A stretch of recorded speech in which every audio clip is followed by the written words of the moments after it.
silakan masuk. Mau duduk di mana? Silakan pilih yang suka. Di sini.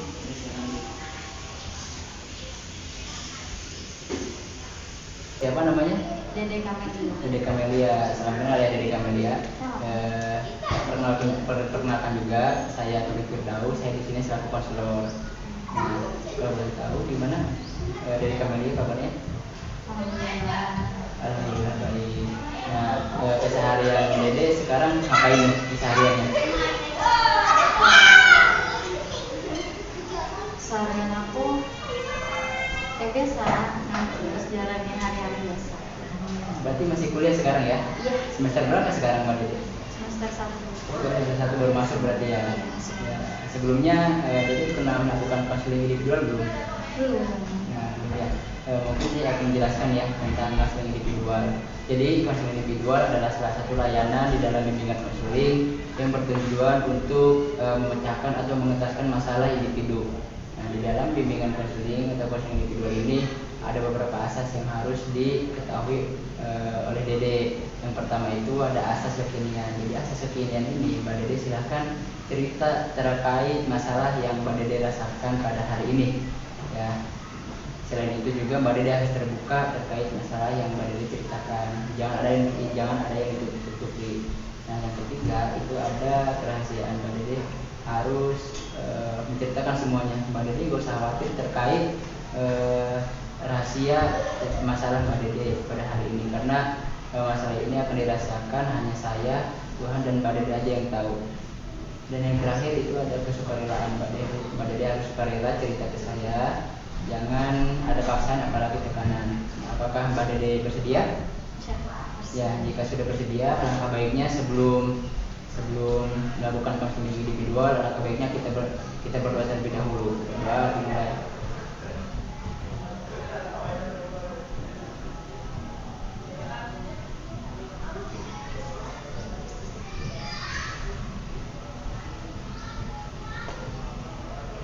Ya, kalau boleh tahu, Mbak Dede ada masalah apa nih tentang di sini? Aku tuh mau cerita, aku merasa salah ke jurusan ini. Aku salah masuk jurusan. Emang jurusan apa yang Mbak Dede ambil sekarang? Buat sekarang yang aku ambil tuh jurusan matematika. Ya. Nah, aku tuh merasa kayak ini bukan passionku di matematika ini. Tapi tekanan dari mama nyuruhnya buat matematika ini. Emang jurusan apa yang Dede inginkan? Sejujurnya aku sukanya seni. Jadi aku lebih suka mengekspresikan diri aku ke seni lukis. Makanya aku pengen ambil seni lukis. Kita nggak sendiri saja sesuai apa yang Dede mau. Aku tuh disuruh sama ibunya matematika, karena matematika peluangnya banyak. Nah, ibu mikirnya kayak gitu. Ibu nggak nyaranin aku buat jadi pelukis, karena pelukis tuh cuman kayak hobi seharusnya. Padahal aku suka mengekspresikan diri dengan melukis.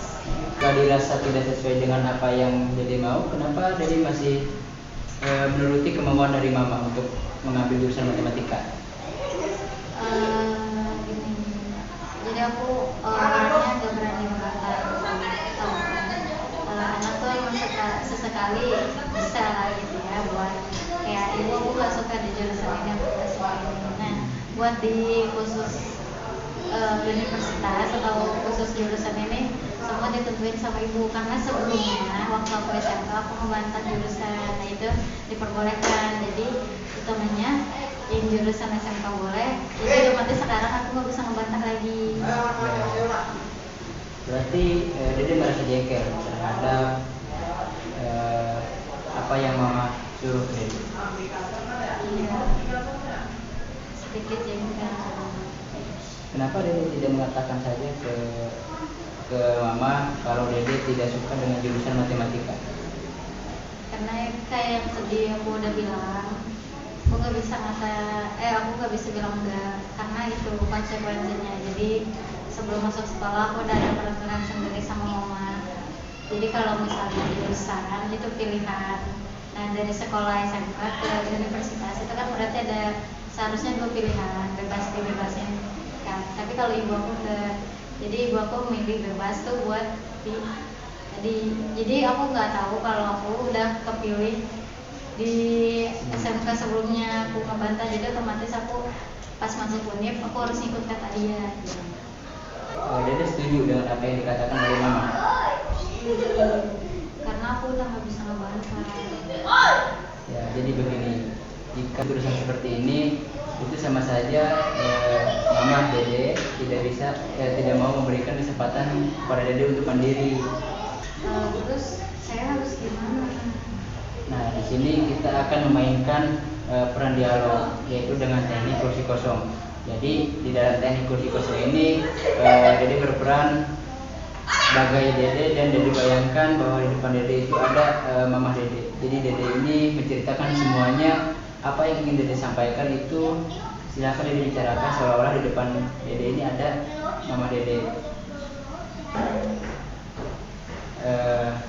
Dari saya melihat bahwa kamu memiliki dua pikiran yang bertentangan, di mana di sisi lain pikiran kamu menolak untuk masuk ke dalam jurusan tersebut, dan di sisi lain juga kamu takut untuk melawan kemauan ibu kamu.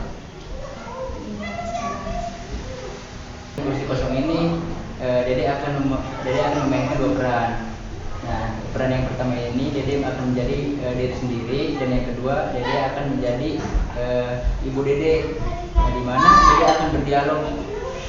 Dede bayangkan bahwa seolah-olah di depan Dede ini ada ibu Dede yang sedang duduk bertatapan dengan Dede.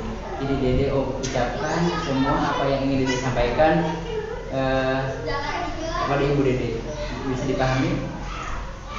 Siapkan diri kamu dengan senyaman-nyamannya sebelum kita melakukan teknik kursi kosong ini. Ya. Sekarang silahkan tarik nafas dalam-dalam, lalu keluarkan, bikin badan kamu merasa rileks, serileks-rileksnya. Sudah? Ingin ngomong enggak ke ibu, tapi kayaknya nggak bisa. Kenapa tidak mungkin? Karena ibu saya bilang jangan melawan orang. Jangan kekerasan sama orang. Menurut saya itu pikiran yang benar. Menurut kamu itu pikiran yang benar, ya maka kamu akan terus berlanjut dalam keadaan seperti ini. Mungkin sesekali ngelawan buat ngasih tau keinginan aku itu nggak apa-apa ibu aku. Tapi kalau sekali ini aku ngasih tahu ibu aku, takutnya nanti kuliah aku nggak dibiayain sama beliau. Andai aja aku bisa dapet beasiswa terus biayain sendiri, mungkin aku udah lakuin itu. Masa saya harus terus-menerus ngerasa takut? Saya juga harus buat perubahan dalam hidup. Kalau kayak gini terus, kapan saya mau majunya? Ya, saya melihat bahwa kamu memiliki keberanian, memiliki kepercayaan diri, dan bisa diambil kesimpulan bahwa kamu memiliki keberanian, kepercayaan diri, bahwa kamu bisa membicarakan ini semua kepada ibumu, dan dapat diambil kesimpulan bahwa kamu benar-benar bisa untuk mengatakan ini semua, kan? Iya, sama bagaimana cara saya menyikapinya aja dengan ibu.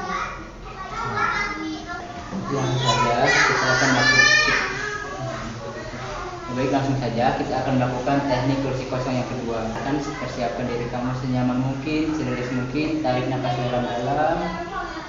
Jika sudah rileks, jika sudah nyaman, silahkan kamu bayangkan di depan kursi ini ada ibumu, dan kamu katakan dan ceritakan kembali yang kamu rasakan kepada ibumu. Sebelumnya, ibu, aku mau minta maaf. Aku bukannya nggak minat di jurusan itu, tapi itu bukan passion aku nggak bisa maksain di sini.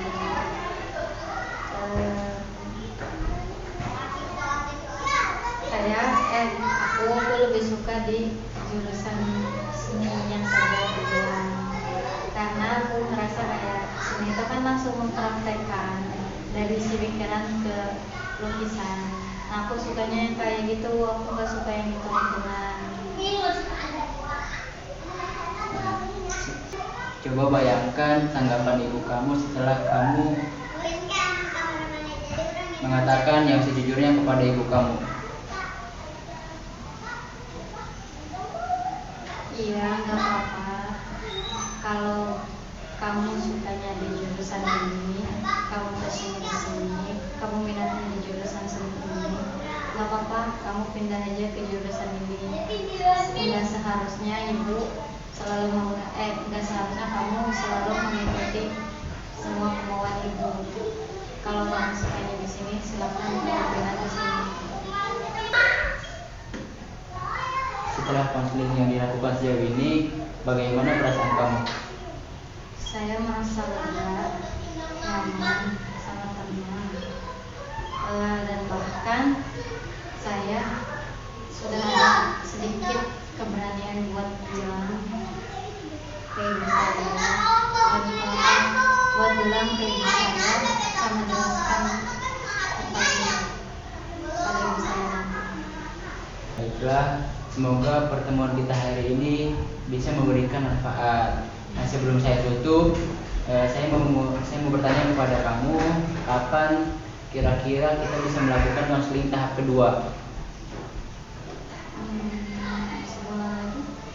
Boleh, berarti kita akan melakukan konseling tahap kedua di bulan depan. Apakah bersedia? Bersedia. Ya, terima kasih Mbak Dede Kamaria telah melakukan konseling individual, dan semoga masalah yang Mbak Dede alami ini bisa terpecahkan. Saya tunggu respon dan hasil dari solusi tersebut di konseling tahap kedua.